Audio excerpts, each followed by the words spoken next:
Issue 125.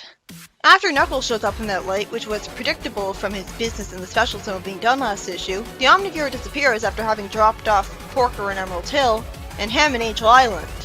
Wait, why Emerald Hill? Doesn't he still need Porker to fix up Fleetway Haven? Didn't he quit the Freedom Fighters because he didn't want to put himself in danger? Emerald Village still gets attacked by badniks. Sonic reveals that the soldiers had managed to get away, so I guess they're planning to come back later. And they do, after some time is wasted with the heroes. Tails is pushed away from guarding Master Emerald instead of being allowed to be useful and flying with it above everyone else, which is what he would have actually done. And with the last of the guard robots of Floating Island destroyed, and they'll be repaired hopefully, Grimer operates a switch on his sword, and watches one of the soldiers warp away from it.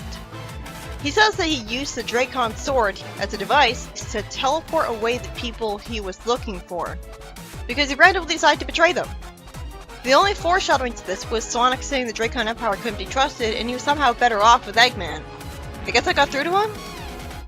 Eggman then warps here in a warp ring, complimenting him out of nowhere, causing Grimer to thank him, stammering and calling him Master, and he holds him to his side, saying that the Dracon should have known he'd never actually betray him. Eggman says that he needed the Dracon Empire's help to get past the island defenses, seeming to take credit for all of Grimer's plan to be an independent villain from him. He presses a button, and like he did before, he uses the emeralds to make himself into a god, absorbing their power like Dimitri and Archie. He gets overwhelmed by the energy, and suddenly turns into a crystal statue as if Ixis had came in from another universe and decided to toy with him.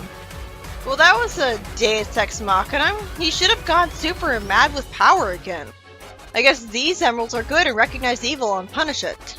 Sonic says never mind him when asked what they should do with Grimer, which is very stupid because they have hours to put the emeralds back into their proper place, and meanwhile the second worst villain of Mobius will be getting away. In the next story, Tails goes back to the El Dorado zone of rich snobs for some weird reason instead of never going there again, and is insulted for assuming he's at a fancy dress party because of the pretty clothes of the people. It turns out that wearing remains of old badniks has become a fashion accessory. No, that makes sense for a world with badniks, I guess. There are plenty of crazy trends. And it shows how the existence of badniks can affect the world in a creative way. And it's explained that it costs them a fortune because they're probably lucky whenever someone can find the badnik scrap metal on the ground, since Techno should be picking up whatever she can find to use for her inventions. As I expected from the evil-looking design of the one making the badnik accessories, he wants to encourage badniks to invade to get more crummy designs, in his word. Also, when people dressing up like badniks just look like Eggman sympathizers? Shouldn't it be the Robotnik fan club that dresses up like that? He says on a TV talk show that Tails is protecting the zone, and this causes Eggman to send badniks to it, underestimating him.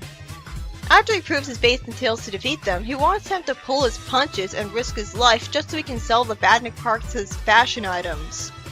He gets kidnapped, Tails saves him for some reason, and when he falls into a hedge and looks terrible, predictably this becomes the new fashion trend for some reason.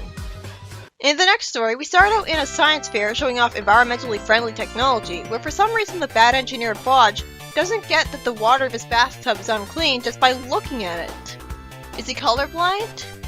Then for some weird reason, someone entered a tree cutting machine into the competition. Though he is at least right when he complains that trees shed leaves over his car.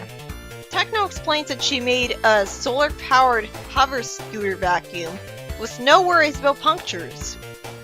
You know, at least Tails was tutored by Rotor to become the engineer he is, if subtly. Predictably, she wins, and the guy who shouldn't have even had the idea to enter plans revenge by trying to kill the girls, and they ride on Techno's scooter, with Techno complaining about trying to keep within the speed limit when they're riding on grass, which wouldn't have a speed limit, and their lives are in danger. That's stupid of her. Lawful stupid, actually.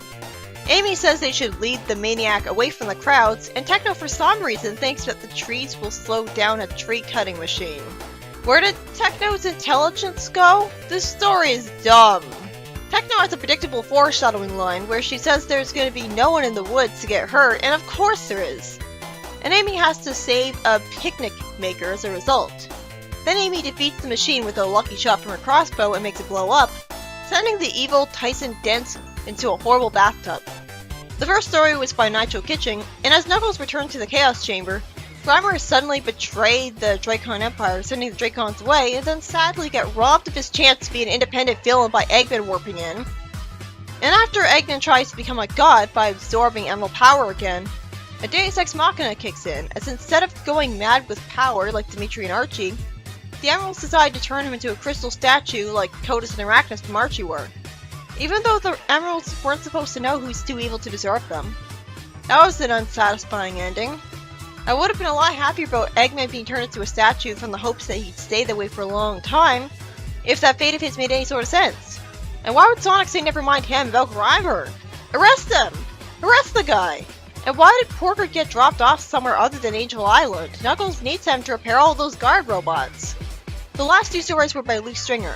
In the second story, we have a guy who makes fashion accessories out of badniks, encourage them to come in by revealing on TV that Tails is in the Diamond Mine Zone he inexplicably decided to come back to, protecting it. And then he tries to tell Tails to risk his life holding back so he could use the badniks as accessories better when they're defeated. Again, it's a creative concept for a villain, but a frustrating character. Being kidnapped is his only punishment, and he just ends up setting a new fashion trend somehow, with his look being ruined. That was also unsatisfying. And the final story made no sense. It's an environmentally friendly tech fair, and of the 3 entries, just 3 at that, what kind of fair is this? One has bathwater that should have immediately tipped Bludge off as it being dirty, if not from the color, then from the smell. And the second entry is a tree cutter. The only reason he was written to enter this competition was to be a villain and get jealous of Techno and try to kill her. But we don't see him getting arrested at the end, just fall in the bath. And he shouldn't have been so angry about losing a competition that he should have never expected to win in the first place. And Techno is so dumb here. She insists on going the speed limit when their lives are being threatened by a maniac and they're going over grass, and she says trees will slow down a tree cutting machine.